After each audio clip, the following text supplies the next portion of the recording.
কি রে, কি করস? এই যে রান্না বান্না করতেছি। তা কি রান্না বান্না করতেছস? এই যে শুটকি ভুনা করতেছি, বুঝছো?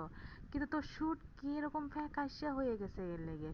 তেল নুন লবণ মরিচ এটা কিচ্ছু দেস নাই।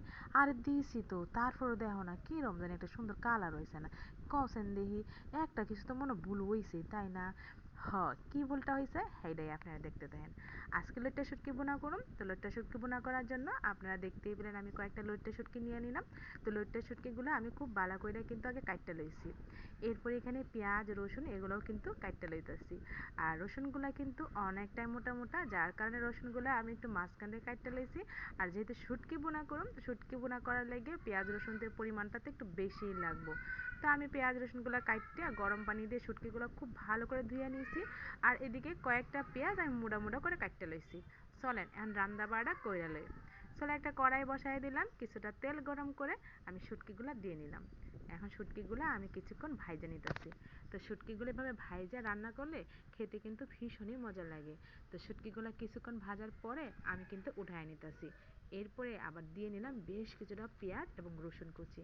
পেঁয়াজ রসুনটাও খুব ভালো করে ভাজে নিতেছি। যখন পেঁয়াজ রসুনটা একটু নরম হয়ে যাইব, এখন দিয়ে নিতেছি মশলার গুঁড়া। তো মশলার গুঁড়ার মধ্যে হলুদের গুঁড়া, ধনিয়ার গুঁড়া আর একটু আদা বাটা দিয়ে নিয়েছি। চাইলে আপনারা অন্য মশলা ওরা দিতে পারেন। আর শুটকি ভুনার মধ্যে যত কম মশলা দেওয়া যায় আমার কাছে কেন জানি না তত বেশি ভালো লাগে। তো লবণ টবণ দিয়া মশলাটা কিছুক্ষণ কষাই নিয়ে কিছুটা পানি দিয়ে নিলাম। ঢাইকা দিয়ে দিছি মশলাটা কষানোর লেগে। এখন আপনারা কোন চাই দেখি আমি কি ভুলটা করছি, কেউ ধরতে পারেন নাকি? কেউ ধরতে পারেন নাই, আমি ধরাই দিতেছি। মশলাটা ভালো করে কষানো হয়ে গেলে শুটকিগুলা দিতেছি। ঢাকনা দিয়ে ঢাইকা শুটকিটা ভালো করে কষায় নেব।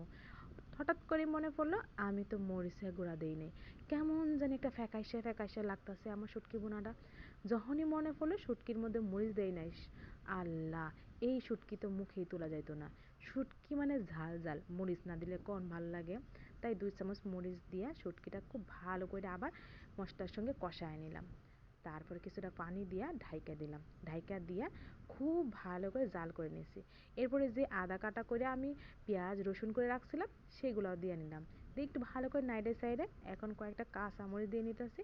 আর কাঁচামরিচটা দিলে খুব সুন্দর একটা গন্ধ বার হয়, যার কারণে কাঁচামরিচটা দিয়ে একটু ভালো করে নাইডে সাইডে নিলাম। তারপর ঢাকনা দিয়ে ঢাকা দিয়া বেশ কিছুক্ষণ রান্না করে নিলেই কিন্তু আজকের শুটকি ভুনাটা রেডি হয়ে যাব।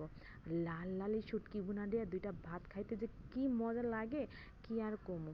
তো এই যে ভুলটা করছি না, এই ভুলটা আপনারা কারা কারা ধরতে পারছেন শুরুতে, তারা কিন্তু কমেন্ট বক্সে কমেন্ট করে জানাবেন। যদি শুটকি ভুনাটা একটুকু ভালো লেগে থাকে তাহলে একটা লাইক করে দিবেন।